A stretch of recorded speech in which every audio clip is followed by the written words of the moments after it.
Au barbecue familial de ma femme, la sœur de ma femme a fait une blague. Si ta femme te trompe, vas-tu pleurer? Tout le monde a ri sauf moi. De toute façon, il ne dure pas longtemps au lit. Ma femme a souri. J'ai juste levé mon hot-dog et dit, message reçu. J'ai déménagé ce soir-là, coupé les ponts et disparu.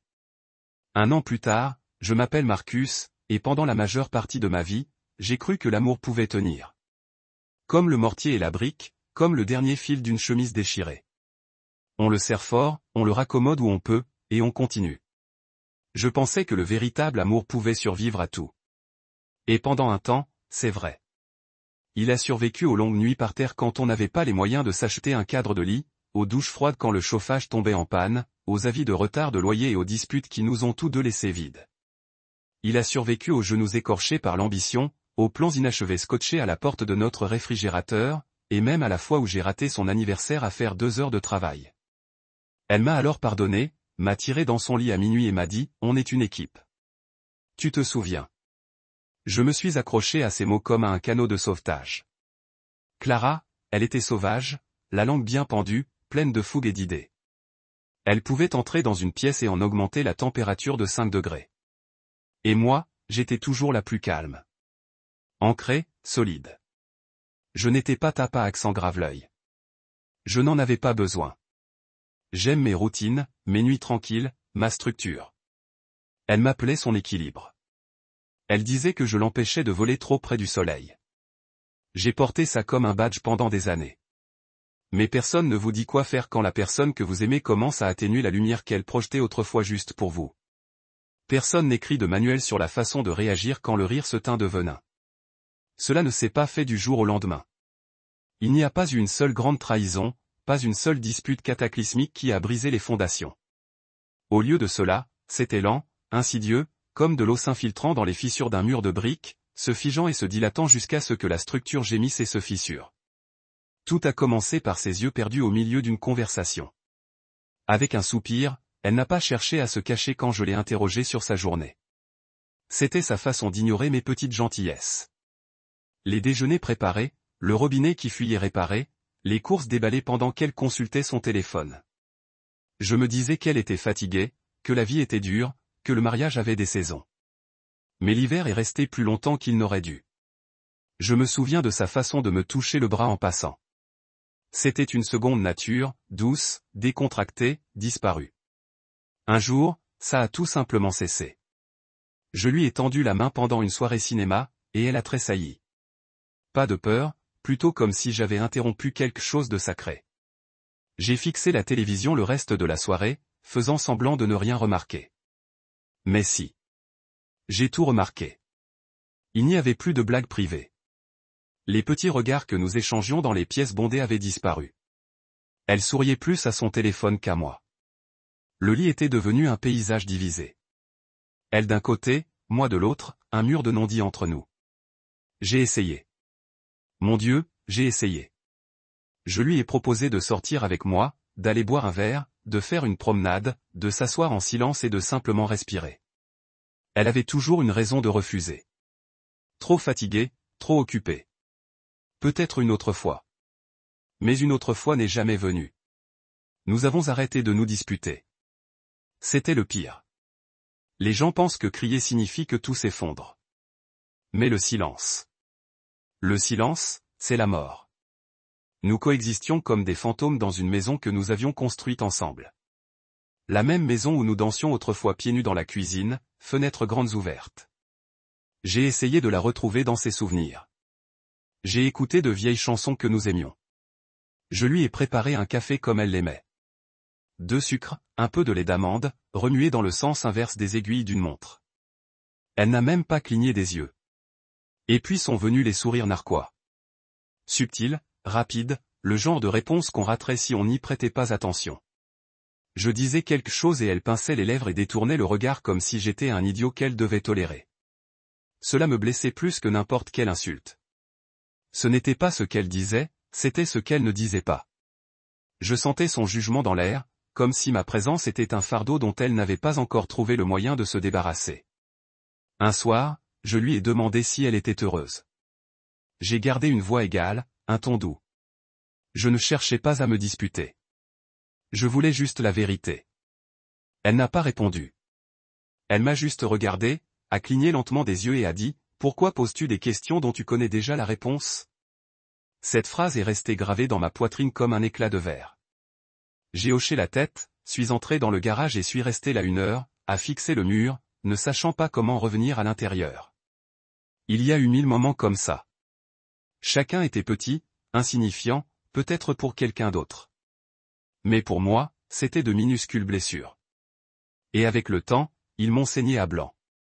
J'ai commencé à marcher les épaules voûtées, la voix plus basse, le rire creux. Je ne vivais plus, je survivais. J'étais l'homme qui se présentait, qui payait les factures, qui sortait les poubelles. Je n'étais plus un partenaire. J'étais un remplaçant. Je ne savais pas comment partir. Je ne savais même pas si je le voulais, car partir me semblait un échec, comme abandonner les vœux que j'avais promis. Pour le meilleur et pour le pire, n'est-ce pas? Mais personne ne vous dit quoi faire quand le pire est lent. Quand ce n'est pas une trahison ou un abus, mais quelque chose de plus difficile à nommer, l'apathie, le dédain, la lente décomposition d'un échafaudage amoureux. Et pourtant, quelque chose en moi a commencé à changer. Pas d'un coup. Ce n'était pas de la rage. Ce n'était pas de l'amertume. C'était un silence qui se brisait, comme la glace qui craque sous vos pieds. Pas assez pour tomber, mais assez pour savoir que ça arrive. Et un soir, debout devant l'évier de la cuisine, je lavais une simple tasse et je me suis rendu compte que je ne reconnaissais pas mon reflet dans la fenêtre. J'avais l'air fatigué. Pas seulement physiquement, mais aussi spirituellement. Le genre de fatigue qu'on ne peut pas guérir avec le sommeil. C'est là que j'ai compris. Ce n'était pas moi qui avais cessé d'aimer. C'était moi qui étais. Lentement, délibérément, et je ne pouvais pas rester planté là à attendre qu'une version de Clara, disparue, revienne me chercher à nouveau. L'amour ne disparaît pas d'un seul coup. Il s'érode jour après jour, sourire narquois après sourire, silence après silence. Je n'ai pas été brisé d'un seul coup sec. J'ai été démantelé morceau par morceau. Et je pense que c'est peut-être la façon la plus cruelle de perdre quelqu'un. Pas à cause d'une tempête, mais à cause du silence. Je me souviens de la première fois où j'ai réalisé que la maison de Clara ne me ressemblait plus. Ce n'était pas dramatique, pas de coup de tonnerre ni d'orage soudain qui a tout renversé. C'était une lente inclinaison, comme si le plancher cédait légèrement sous mes pieds, jusqu'à ce que je me retrouve en terrain inconnu. Nous étions mariés depuis 9 ans, avions partagé 1000 matins et 1000 nuits ordinaires. Et entre les paiements de loyer, les fuites sous l'évier et les disputes pour savoir qui devait charger le lave-vaisselle, je suis devenu un étranger dans ma propre vie. Tout a commencé au début du printemps, lorsque le froid hivernal a enfin lâché prise sur notre rue. Un soir, je suis rentré du travail, clé en main, m'attendant à entendre le rire de Clara résonner dans le couloir. Au lieu de cela, j'ai trouvé l'endroit sombre et silencieux. J'ai allumé la lumière du salon et j'ai vu Bianca recroquevillée sur notre canapé, ses écouteurs sur les oreilles, en train de consulter son téléphone. Pas un mot de bienvenue, pas un hochement de tête. Je suis resté là, maladroit, la gorge serrée. « Salut », ai-je dit. « Je pensais que tu serais chez toi ce soir. » Elle a levé les yeux, surprise, comme si j'avais interrompu un secret. « Oh, salut, Marcus », a-t-elle dit. « Je loge ici en attendant de trouver mon prochain appartement. » Elle marqua une pause, comme si elle se demandait si elle devait en ajouter davantage, puis haussa les épaules et reporta son regard sur l'écran. « La maison est jolie », lança-t-elle par-dessus son épaule. « Merci », dis-je, mais je n'avais pas l'impression de remercier. C'était creux, car ce n'était plus notre maison.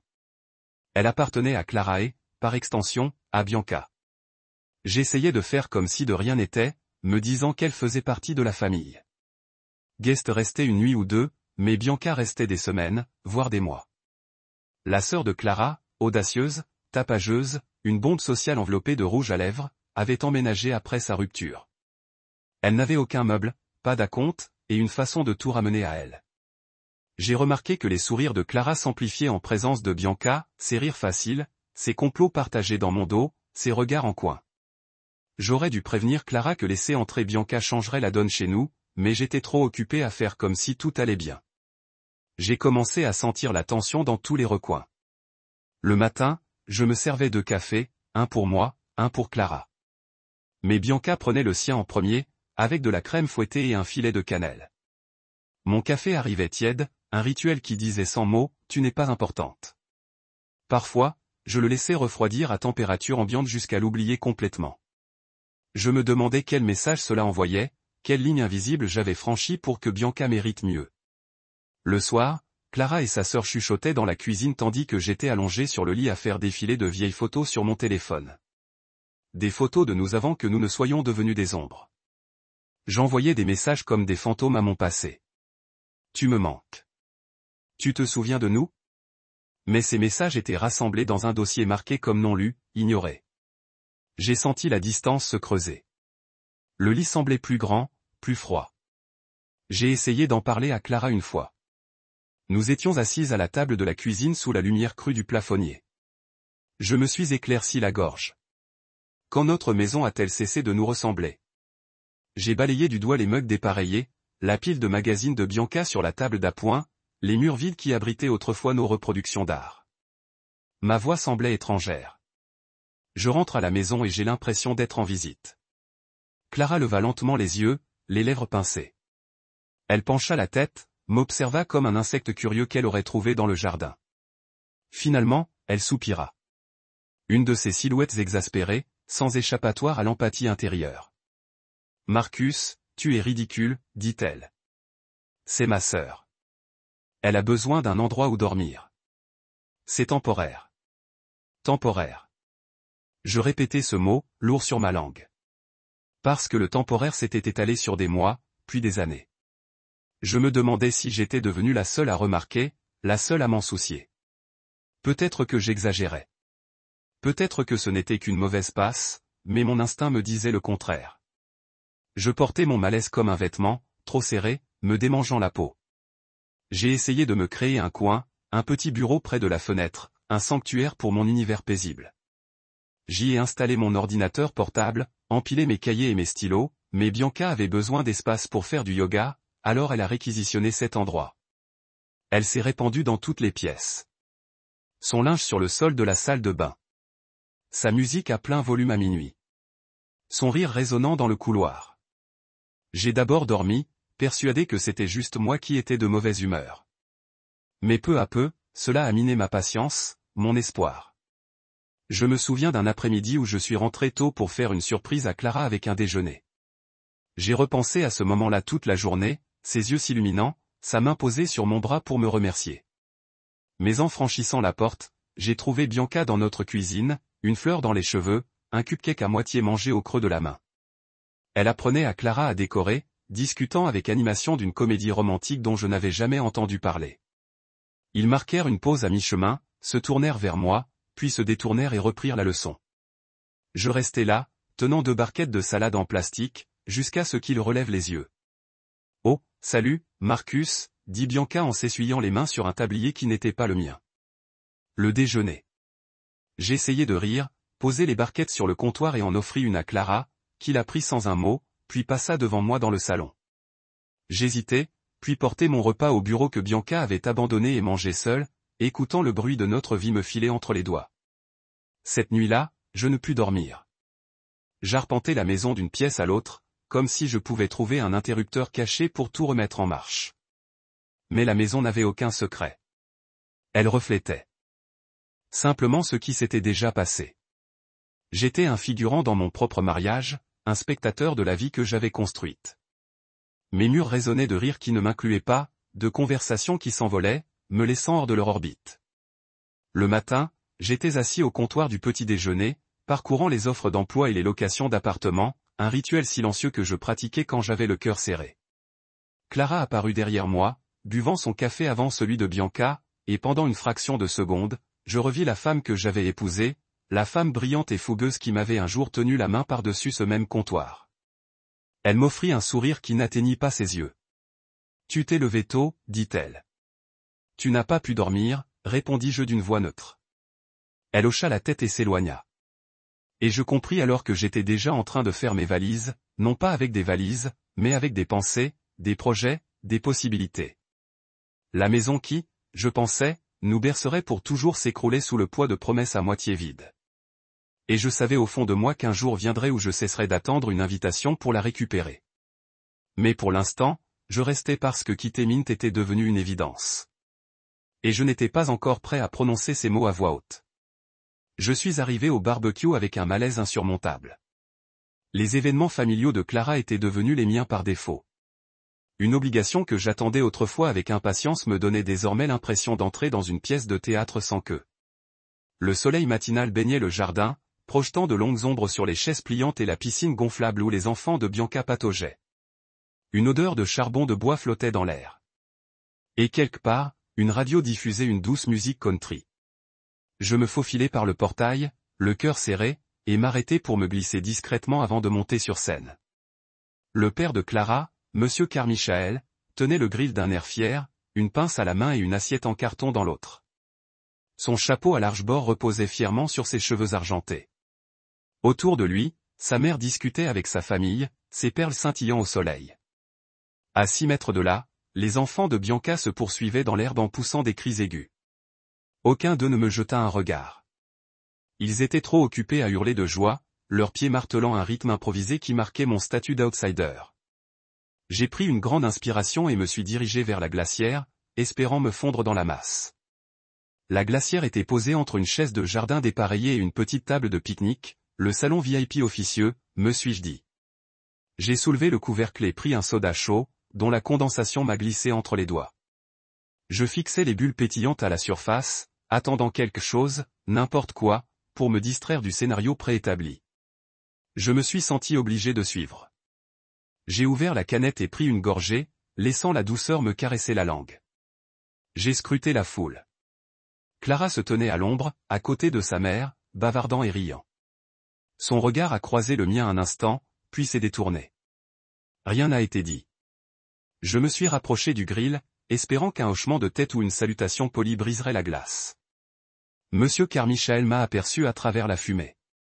Il a haussé un sourcil, a retourné le burger et n'a rien dit. Un silence pesant s'est installé entre nous, rompu seulement par le sifflement du grill. « Salut, Marcus », lança soudain Bianca d'une voix claire et insouciante. Elle était perchée au bord de la table de pique-nique, une jambe balançant en équilibre sur une assiette en carton remplie de travers de porc et de salade de choux. Ses yeux étaient vitreux de vin, son rire s'échauffant déjà vers ce bord brouillé. « Et, Marcus », répéta-t-elle plus forte en tapotant la table à côté d'elle. J'avalai ma salive et m'avançai. Dès que je m'assis, elle se pencha et murmura pour que je sois la seule à l'entendre. « Ne t'inquiète pas », dit-elle avec un sourire narquois. « Je ne les laisserai pas oublier qui tu es. » Puis elle porta une côtelette à sa bouche et la mordit avec un plaisir exagéré, sans me quitter des yeux. La table éclata de rire.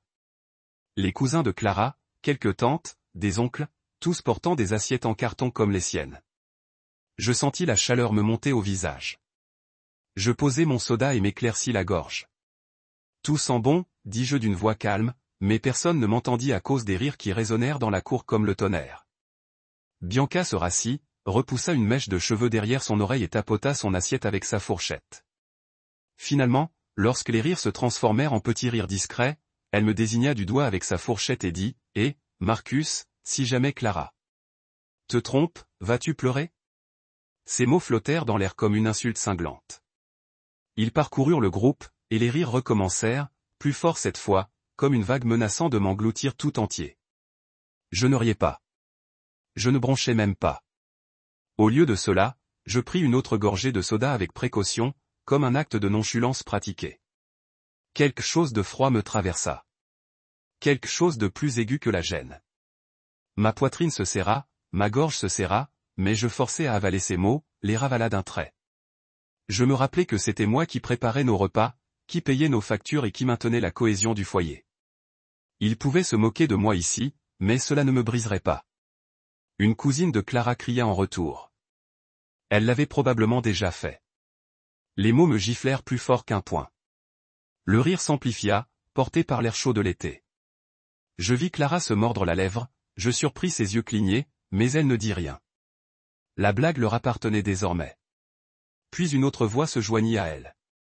Quelqu'un que je n'avais même pas reconnu interpellait. Ouais, elle lorgnait Brian de la comptabilité depuis des mois. C'était la chute que tout le monde attendait. Elle résonna plus fort dans la cour, m'assurant que je la ressentirais. Les rires atteignirent leur paroxysme et formèrent un chœur qui fit l'effet d'une avalanche. Je sentais monter la panique, mais je restais immobile. Je regardais le père de Clara s'adosser à sa chaise, croisant les bras, l'air amusé. C'est alors que je réalisais que ces gens ne me considéraient jamais comme un membre de leur famille. Pour eux, j'étais un accessoire, un personnage de leur histoire familiale, une chute. Je baissai les yeux, me concentrai à nouveau sur la canette de soda et remarquai la marque dont je taquinais Clara à l'épicerie. Le souvenir me piqua. Je levai la canette comme un toast, la serrant comme un calice. Message reçu, dis-je en projetant ma voix pour que tout le monde puisse l'entendre, calme et posé. Le rire se figea au milieu d'un petit rire. Je croisai le regard vitreux de Bianca, croisai chaque visage autour de moi, et laissai le poids de ces deux mots flotter dans l'air.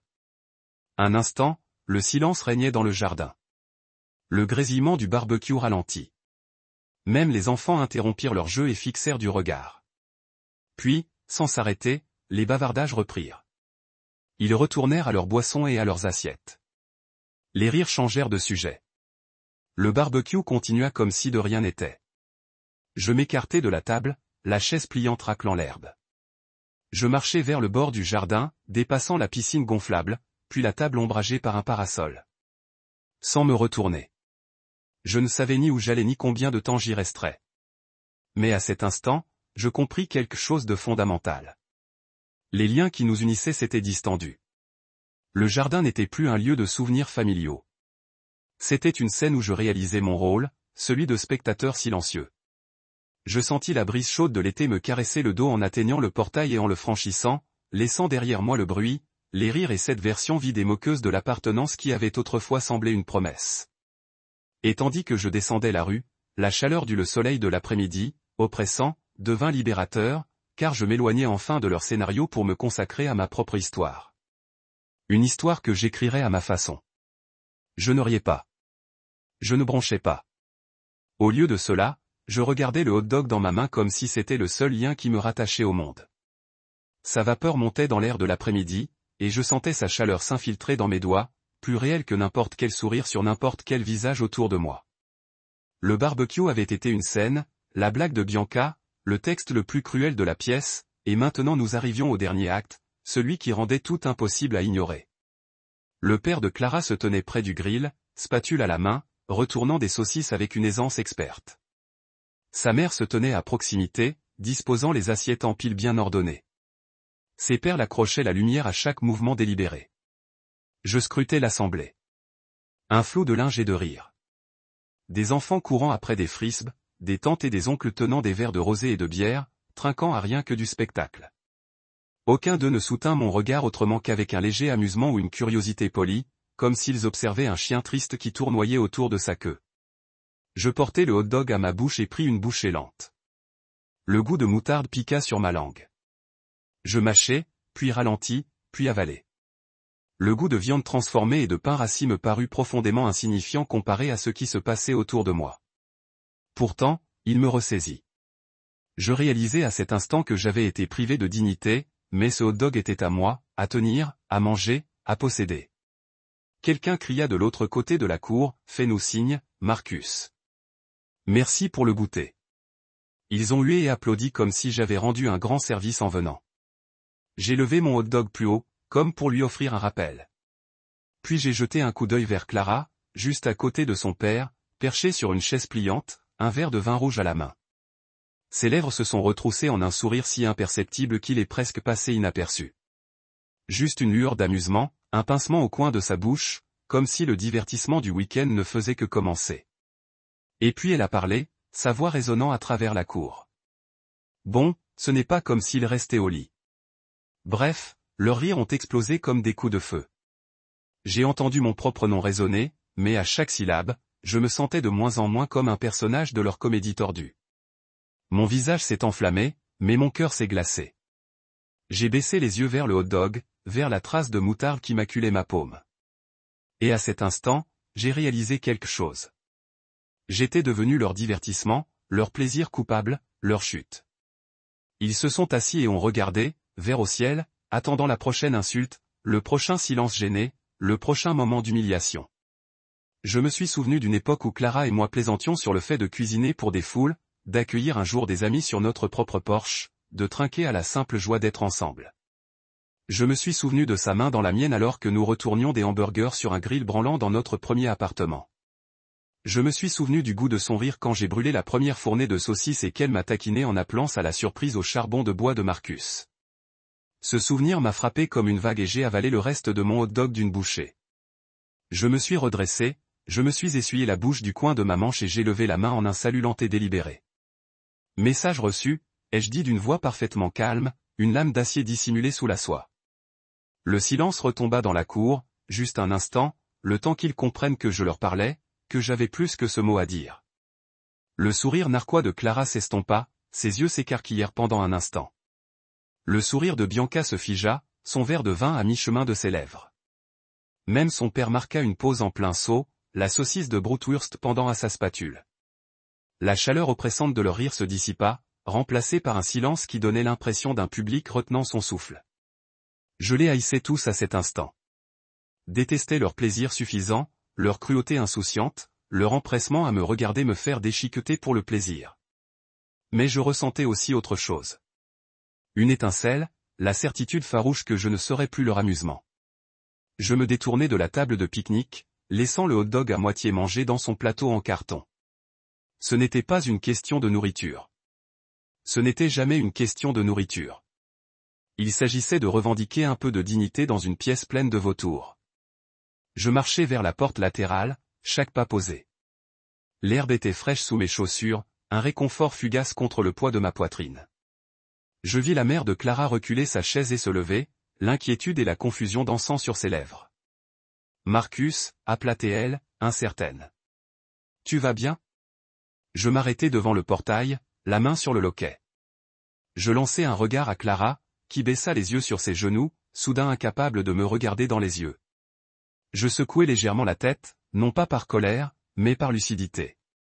Je n'allais pas bien, et je n'avais pas besoin de faire semblant. Je vais bien, dis-je doucement, même si tout ce qui était à portée de voix entendirent. Merci pour l'hospitalité. Puis j'ouvris le portail et franchis le seuil. Le soleil me tapait dessus, mais je me sentais étrangement fraîche, comme si j'avais mué. Je descendis l'allée, percevant le murmure lointain d'une conversation qui reprenait derrière moi. Je ne me retournai pas une seule fois, même si je sentais encore leur regard posé sur moi. La curiosité se mêlait au soulagement. J'étais l'histoire dont tout le monde pouvait se souvenir. Je passai devant la boîte aux lettres, les rosiers que Clara avait plantés au printemps dernier, le paillasson délavé à la porte. Je repensais à notre rencontre. Là, sous la pluie, trempée et rieur, se promettant l'éternité. Cette promesse était devenue poussière. Je suis descendu sur le trottoir et j'ai pris une grande bouffée d'air estival, chargée de fumée de barbecue et de cigales. Le monde ne s'était pas arrêté de tourner simplement parce que je m'étais éloigné, mais il semblait différent, plus léger, plein de possibilités. À cet instant, j'ai compris que leur rire avait été le coup de pouce dont j'avais besoin. Il m'avait forcé à quitter la pièce, certes, mais j'étais prêt à écrire mon propre scénario. Je trouverais un endroit où je ne serais pas une blague, où les gens ne me jugeraient pas à l'aune de mes blagues ou de mes paris chuchotés. Je trouverais une vie où je pourrais garder la tête haute, où l'amour ne serait pas une arme jetée à mes pieds. Alors, j'ai longé les hôtels qui abritaient leurs fêtes, les voitures garées et les arroseurs automatiques inactifs. J'ai marché jusqu'à ce que le bruit des familles cesse et que la rue se taise. J'ai marché jusqu'à ce que je sente la chaleur des hot-dogs s'évaporer de mes doigts et le poids de leurs yeux se dégager de mes épaules. Puis j'ai souri, un petit sourire intime qui n'appartenait qu'à eux. Je me suis dirigé vers ce qui allait suivre, certain que pour la première fois depuis longtemps, j'étais exactement là où je devais être. Je me suis réveillé avant l'aube, une urgence silencieuse battant dans mes veines, comme si la maison elle-même m'avait exhalé un dernier souffle. J'étais allongé dans l'obscurité, près de l'oreiller vide de Clara, les yeux rivés au plafond tandis qu'une première lueur filtrait à travers les stores. Une décision avait pris forme du jour au lendemain, soudaine et indéniable, une décision que je ne pouvais plus reporter. Les années d'humiliation silencieuse, l'érosion de mon identité, la pression constante de jouer devant un public qui ne s'était jamais soucié de moi. Tout cela s'est cristallisé en un seul objectif. Je partirai. Pas demain. Pas la semaine prochaine. Maintenant. Mon cœur battait la chamade tandis que je balançais mes jambes par-dessus le bord du lit, à l'écoute des ruisseaux ou des mouvements dans la pièce à côté de moi. Je me déplaçais comme une ombre, veillant à ne pas réveiller Clara ou Bianca, dont la présence dans notre maison avait depuis longtemps brouillé les frontières entre propriété et appartenance. Sans bruit, je me suis glissé hors de la chambre. Je m'arrêtai dans le couloir pour me libérer de la culpabilité qui menaçait de me ronger la gorge. Je me rappelai qu'il ne s'agissait pas de trahison, mais de survie.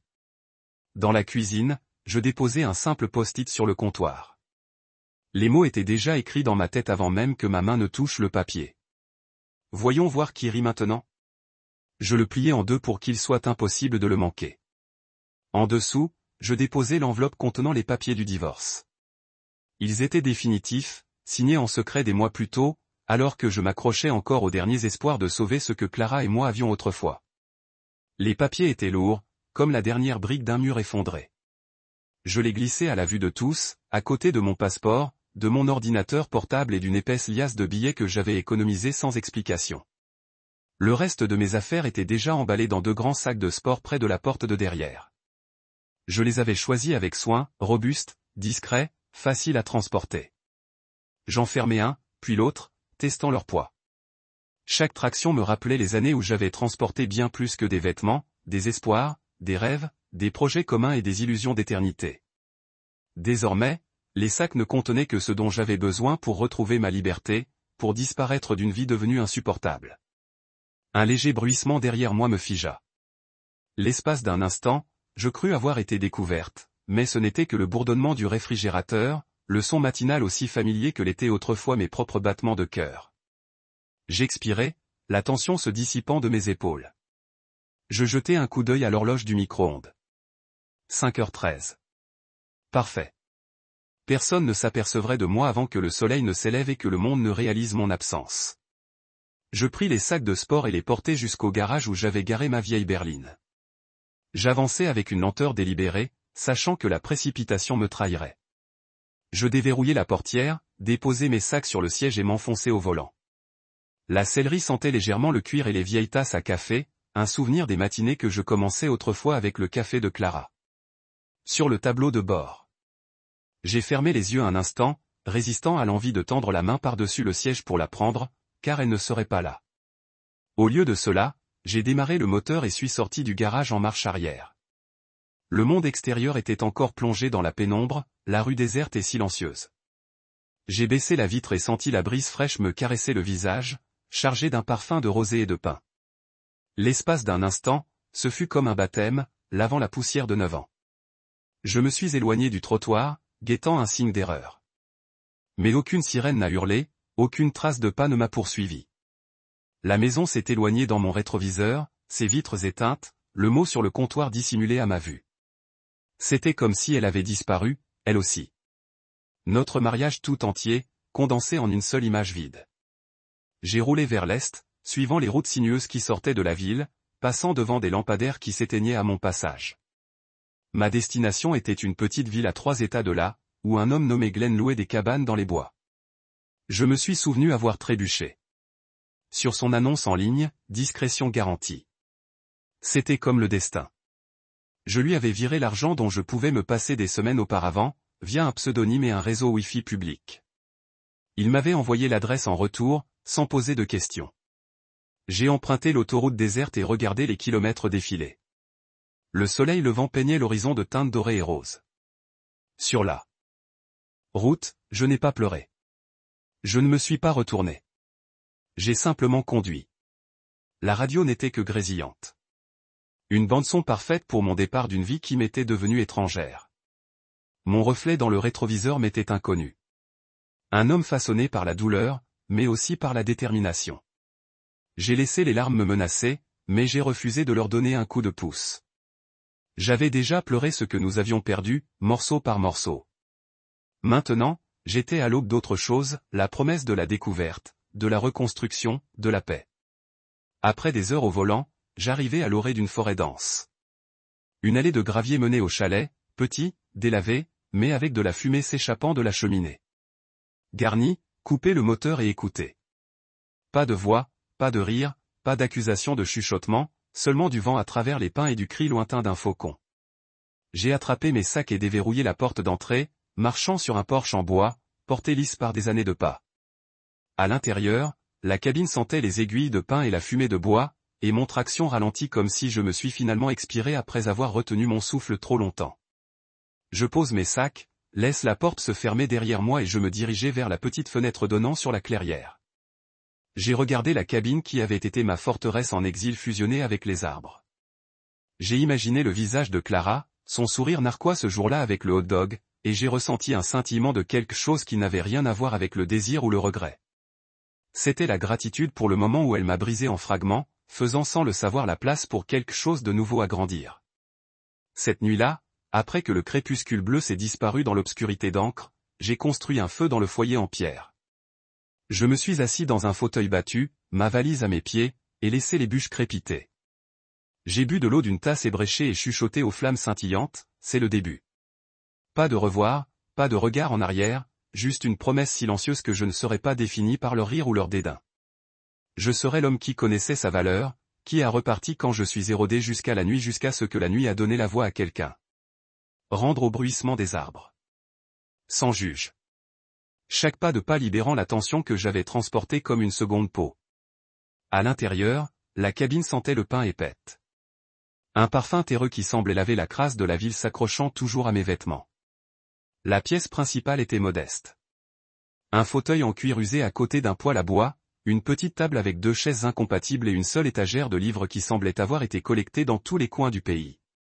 Je mets mes sacs près de la porte et passais mes doigts sur la surface de la table, retraçant les légères rayures et les anneaux d'eau qui parlaient des anciens voyageurs. Dans cet espace calme et intact, j'ai ressenti quelque chose que je ne m'étais pas autorisé depuis des années. Permission d'être juste. J'ai soulevé un duffel ouvert et supprimé mon ordinateur portable, les chargeurs et les cahiers.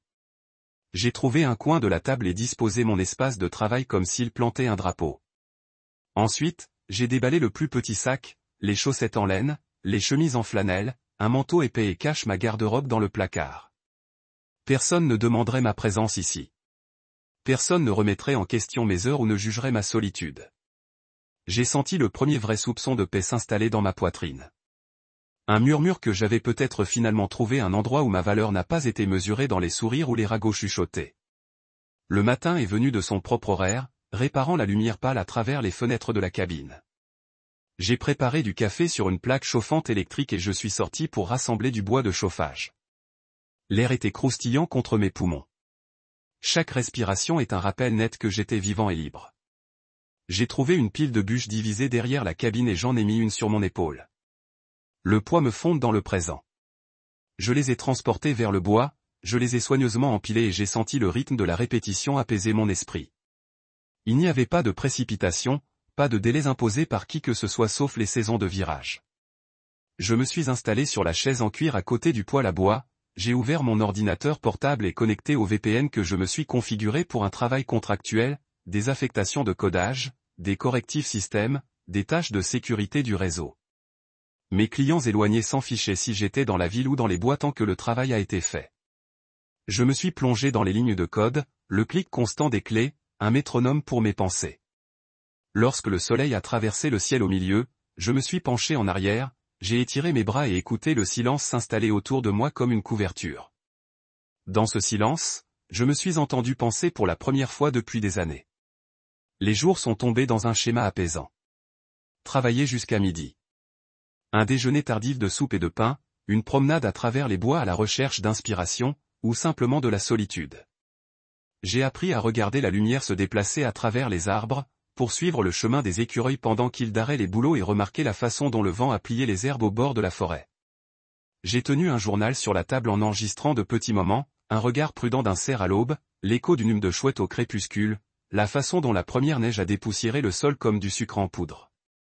Chaque entrée m'a rappelé mon rythme cardiaque, ma propre présence dans le monde.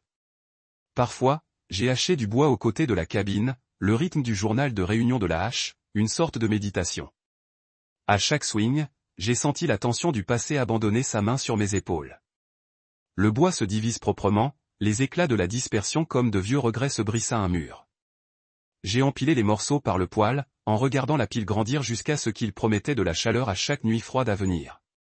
J'ai réalisé que je ne connaissais jamais le vrai confort jusqu'à ce qu'il soit gagné avec des mains insensibles et des efforts honnêtes. Soir, j'ai préparé des repas simples, des pâtes à l'huile d'olive et à l'ail, des ragoûts copieux de légumes racines, des œufs brouillés avec des herbes. J'ai mangé à la petite table, des bougies vacillantes, en écoutant de la poudre de pluie contre le toit ou en soupirant à travers la cheminée. Parfois, j'ouvrirai un livre de l'étagère, une collection de poèmes, un mémoire de voyage, et je lis jusqu'à ce que mes yeux deviennent lourds. Ensuite, je transporterai la bougie dans la chambre et je glissai sous les courtes pointes, le silence ma berceuse. Dans le calme, j'ai découvert une version de moi-même que je pensais perdre. Pas l'homme qui s'accrochait à un mariage qui a érodé la pierre par la pierre, ni le mari qui a avalé des insultes sans protestation. C'était quelqu'un qui n'a pas peur de se tenir seul, de construire une vie à partir de zéro selon ses propres termes. J'ai réalisé que la paix n'est pas trouvée en l'absence de conflit, mais dans la décision de s'éloigner des batailles qui ne vous appréciaient jamais. J'ai dormi profondément cette première nuit, les bûches crépitantes dans le poêle, l'air croustillant et propre, et je ne rêvais pas de ce que j'avais perdu, mais de ce que j'avais finalement trouvé. La force silencieuse de mon rythme cardiaque dans la nature. Quand le matin est venu, je me suis réveillé avec un sentiment d'anticipation. Je n'attendais pas que quelqu'un frappe, les excuses ou les récriminations. J'attendais que la lumière du soleil touche les arbres, que le vent transporte l'odeur de pine, et pour un autre jour où je resterai fidèle à moi-même, quelles que soient les histoires que le monde extérieur pourrait raconter. Te était un crépuscule agité quand j'ai finalement craqué. J'avais résisté à l'envie de vérifier mon ancien email de sauvegarde pendant des mois, me disant que l'ouverture que le portail ne conduirait qu'à la torture, à des rappels d'une vie que j'ai délibérément laissée. Mais l'entêtement humain a ses limites. Et le mien s'était déroulé un jour qui a commencé comme tous les autres. Les mêmes murs de la cabine, les mêmes arbres se balançant en silence, le même clic stable pour mon clavier que j'ai clôturé une affectation de codage.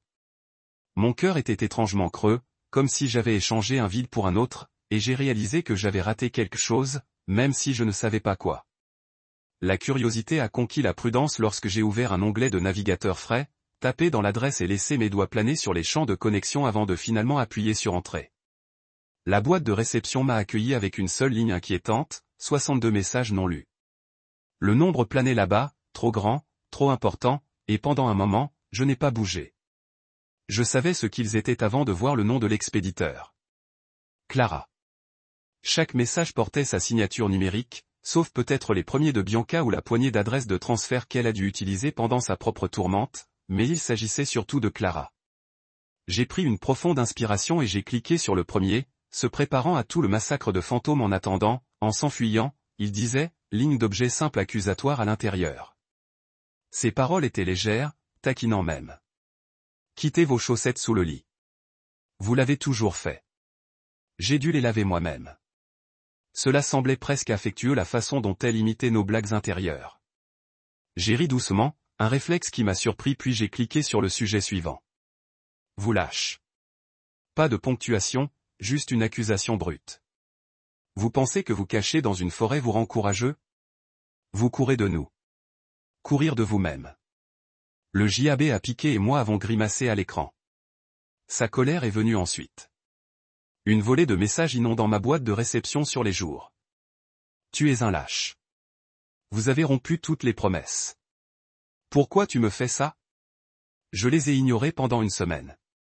Je me suis dit que j'étais plus fort que quelques mots en colère que ma détermination était à la suite. Mais tard dans la nuit, la lueur de l'ordinateur portable a fait se sentir la cabine plus petite, comme si les murs eux-mêmes se penchaient pour entendre sa voix. J'ai à nouveau cliqué et la tonalité s'est déplacée. S'il vous plaît, répondez, a-t-elle écrit. Laissez-moi expliquer. Il y avait du désespoir là-bas, un tremblement de vulnérabilité que je n'avais pas entendu dans ces rires chez moi. J'ai hésité, puis j'ai ouvert un autre message daté des jours plus tard. Je suis désolé. Celui-ci se sentait plus lourd que toute insulte. Bianca est allée trop loin, a-t-elle admis. Je n'aurais jamais dû rester silencieux. Je n'aurais jamais dû les laisser vous traiter comme ça. Ma poitrine s'est resserrée et je me suis fait défiler plus loin devant les excuses pour trouver un message que je ne m'attendais pas. Je n'ai toujours pas signé les papiers de divorce. Cette ligne planait au-dessus du reste, un point d'interrogation silencieux. Puis la phrase suivante, tu me manques, Marcus. Je m'ennuie de qui nous étions. À ce moment-là, avec le scintillement de l'écran coulant des ombres sur les murs en bois, quelque chose en moi s'est ouvert. L'espoir s'infiltre. Espoir dangereux et indésirable. Mais c'était là, pulsant comme un rythme cardiaque. J'ai regardé ces mots comme s'ils pouvaient se dissoudre si je clignais des yeux. Je me souvenais de la femme qui avait l'habitude de me faufiler dans mon atelier la nuit lorsque je brillais avec mon ancienne radio. La façon dont elle se recroqueville à côté de moi et chuchotait des rêves de voyager, d'enfant, d'un avenir peint en coups brillants et téméraires. Je me souvenais que ses yeux brillaient à l'aube lorsque nous avons juré que nous retrouvions toujours un moyen de revenir les uns aux autres. Et j'ai réalisé que j'avais peut-être été aussi têtu qu'elle l'était. Je m'étais habitué au silence et avais appris à vivre avec lui comme un insigne d'honneur, n'admettant jamais à quel point ça faisait mal. La cabine autour de moi se sentit soudainement froide, le silence plus oppressant. J'ai fermé l'ordinateur portable, le cœur battant si fort que je pensais que les murs l'échoaient. Je me dirigeais vers la fenêtre et regardais les arbres, leurs contours en noir contre le ciel d'encre. Quelque part dans cette obscurité, j'ai senti ces mots flottant à travers la distance entre nous, suppliant d'être honorés ou refusés. J'ai fermé les yeux et laissé le souvenir de sa voix me ramener au comptoir de la cuisine où elle avait une fois tenu ma main. La douce tremble dans ses excuses, la chaleur de son souffle contre ma joue. Je n'ai pas répondu cette nuit-là. Je me suis assis près du poêle avec une tasse de café froid, immobile, laissant cette fourchette sur la route où l'amour et la fierté sont entrés en collision s'installer en moi. J'ai réalisé que la réponse ne serait pas un acte de faiblesse, ni de réconciliation. Ce serait un acte d'honnêteté.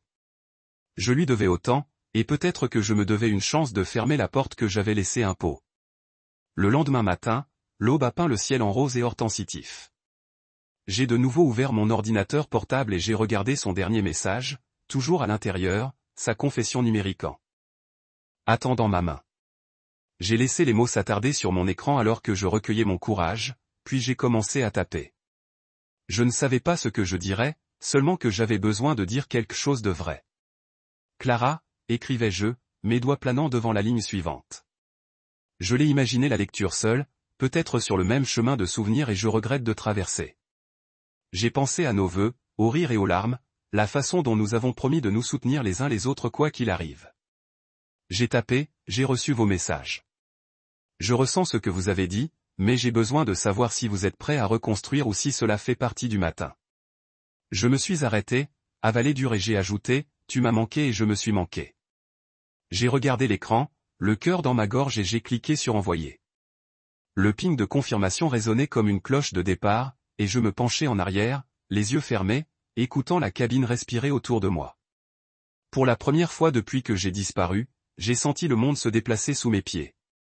Quelque chose avait changé irrévocablement, et même si je ne savais pas encore où mènerait ce nouveau chemin, je me sentais vivant avec ses possibilités. J'ai fermé l'ordinateur portable et inspiré profondément. Le poids du silence maintenant une promesse plutôt qu'une prison. Les courriels avaient commencé une conversation, et j'étais prêt à voir où cela nous mènerait vers la réconciliation, la compréhension ou peut-être la fermeture finale dont nous avions tous les deux besoin. Mais peu importe, je savais que j'y ferais face à mes propres termes avec la force silencieuse qui ne vient que lorsque vous apprenez à vous aimer à nouveau.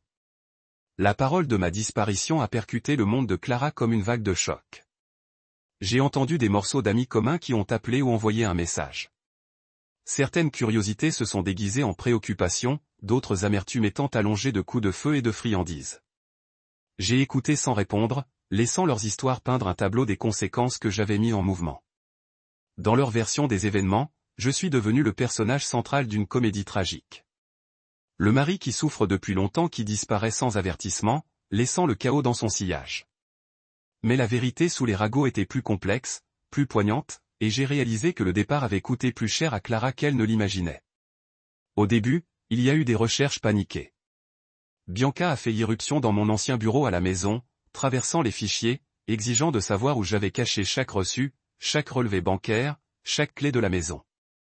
Son visage, une fois suffisant et négligent, était tombé dans des lignes de désespoir. Elle murmura des malédictions sous son soufflet et a déchiré les tiroirs comme si elle chassait un voleur qui avait volé sa dernière bouée de sauvetage. Quand elle n'a pas pu me trouver, elle a explosé de frustration, jetant des papiers en l'air et hurlant au mur vide. Cette explosion a marqué le moment où sa confiance privilégiée a frissonné et s'est cassée, révélant un noyau de vulnérabilité qu'elle avait longtemps caché sous bravado. Pendant ce temps, Clara a confronté sa propre démêlage de notre maison. Autrefois symbole de nos rêves partagés, était devenu un monument à mes contributions cachées. J'avais géré les comptes, géré les déclarations fiscales et négocié avec les entrepreneurs lorsque les murs devaient repeindre les toits nécessaires.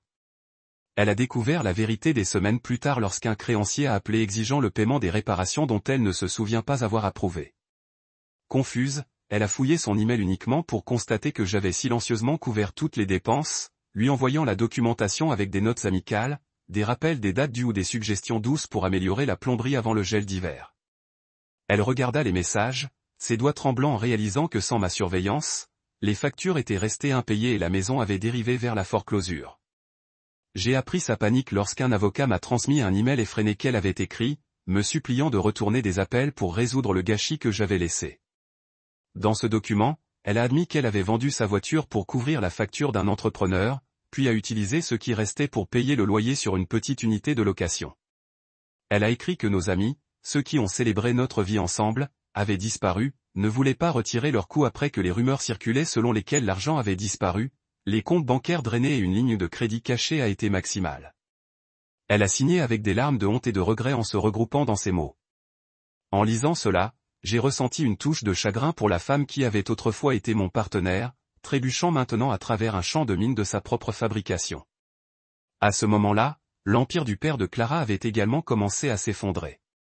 Monsieur Carmichael, qui s'est autrefois tenu le patriarche indéfectible, s'est battu pour maintenir l'entreprise familiale à flot. Il m'a contacté à travers un intermédiaire, bien sûr, mendiant mon expertise pour les dossiers financiers que j'avais maintenus en détail méticuleux. Il a offert des excuses qui donnent à réfléchir, reconnaissant comment il m'avait traité comme un élément invisible plutôt que comme un allié précieux. J'ai écouté sa messagerie vocale implorante, le crépitement de sa voix trahissant une vulnérabilité que je n'avais jamais entendue auparavant, mais je n'ai pas répondu. C'était un calcul qu'il avait reporté pendant des années, en s'appuyant sur ma compétence silencieuse comme s'il s'agissait d'une ressource renouvelable. Maintenant, cette ressource avait disparu. Dans sa course désespérée pour ramasser les pièces, Clara a également confronté Bianca. Les sœurs avaient autrefois partagé des secrets et des rires, mais maintenant un rift bâilla large entre eux. Bianca a blâmé Clara de ne pas m'avoir protégée, d'avoir laissé la famille me se moquer de partir. Clara a blâmé Bianca pour avoir empoisonné son mariage, pour avoir fait un peu d'insulté dans la cruauté. Leurs arguments sont devenus des confrontations publiques et furieuses dans lesquelles des décennies de loyauté ont blâmé. Des amis qui avaient pris l'équipe de Bianca se sont retirés des accusations de Clara, l'appelant mesgrative, injuste, ingrat. Bianca, pour sa part, s'est retrouvée ostracisée par les cercles très sociaux qu'elle a autrefois dominés. Les invitations se sont taries. Les ragots se sont tournés contre elle. Les tables de puissance avaient retourné et elle a goûté l'amertume de l'exclusion. C'est alors que j'ai réalisé à quel point j'avais été central dans leur monde. Pas en tant qu'invité, mais comme le moteur silencieux qui a tout tenu en marche.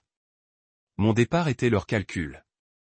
La maison qu'elle pensait autrefois posséder avait glissé à travers ses doigts.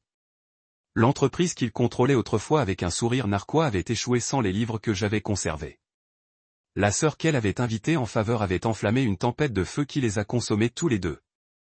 En partant, j'avais exposé la fragilité sous leur façade confiante, et ils ont payé le prix de leur indifférence envers moi. Pourtant, je ne ressentais aucun triomphe. Les regarder plier de loin n'était pas satisfaisant. C'était un miroir austère reflétant comment je me sentais autrefois impuissant dans ma propre vie. J'étais fier de ma compétence, de ma volonté de faire des charges sans se plaindre. Mais cette fierté m'avait aveuglé sur la façon dont cela a permis aux autres de me traiter comme consommable. Ils ont compté sur moi, mais ils ne m'ont jamais compté. J'avais été leur fondation seulement pour que ça passe inaperçu jusqu'à ce que je le retire. Un soir, alors que j'étais assis sur le porche de ma cabine, une lettre est arrivée par la poste. Une courte note manuscrite de Clara. Pas de prétention, pas d'épanouissement, juste quelques lignes et un script tremblant. Elle a écrit qu'elle était désolée pour tout, pour les rires à mes dépens, pour avoir laissé le glissement de la cruauté de Bianca, pour avoir ignoré ses propres sentiments jusqu'à ce que je sois parti. Elle a admis qu'elle reviendrait à ses sens trop tard une fois que les murs autour de son monde avaient commencé à s'effondrer. Elle a dit qu'elle ne savait pas si je voudrais plus jamais parler avec elle, mais elle devait me dire que me perdre avait été sa plus grande erreur. Elle l'a signée simplement. Clara. J'ai tenu cette note dans mes mains plus longtemps que je ne me rappelle aucun autre rappel de ma vie passée. Le papier était fragile, comme le pont fragile qui nous a autrefois connectés. Je me demandais si je répondais. Je me demandais si ces excuses pouvaient reconstruire ce que les rires avaient démoli. Dans le calme de la forêt, j'ai regardé les lucioles scintiller dans l'obscurité comme de minuscules balises de possibilités. J'ai réalisé que ce qu'ils ont perdu quand j'ai disparu n'était pas seulement un bouc émissaire pratique ou un partenaire silencieux. Cela faisait partie de leur humanité qu'ils avaient oublié de nourrir. J'ai honoré ma solitude à ce moment-là, plaçant la lettre sur la petite table par ma chaise. Je ne l'ai pas repliée. Je ne l'ai pas déposée. Au lieu de cela, je l'ai laissé reposer là où je pouvais le voir chaque matin.